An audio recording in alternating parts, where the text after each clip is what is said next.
আর এর সাথে একটা ক্যাপাসিটার 0.1 মাইক্রোফ্যারাড, তার ভ্যালু হচ্ছে 104, যেটা নাম, সেটাকে আমরা ওটার সাথে সিরিজে কানেক্ট করে গ্রাউন্ড করেছি। ইনপুট দেবো আর এর শুরুতে এবং আউটপুটটা পাবো এই পয়েন্টে, মানে যেখানে রেজিস্ট্যান্সটা শেষ হচ্ছে সেই পয়েন্ট থেকে আমরা আউটপুটটা নেবো।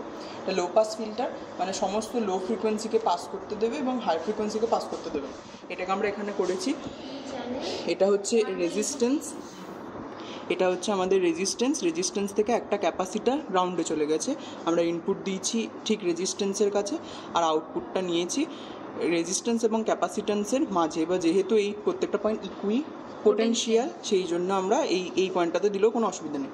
এবার আমরা একটা ভ্যালু পাচ্ছি, এখানে আমরা করে নিচ্ছি F3 মেজার, F3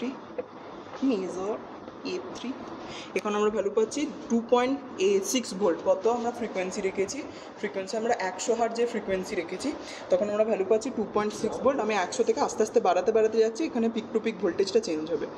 বাড়ালাম 200, পর 300, 400, কমছে, ভ্যালু কমলো 500, 1.96, 600, ভ্যালু কমছে। আমি এবার যাচ্ছি 1000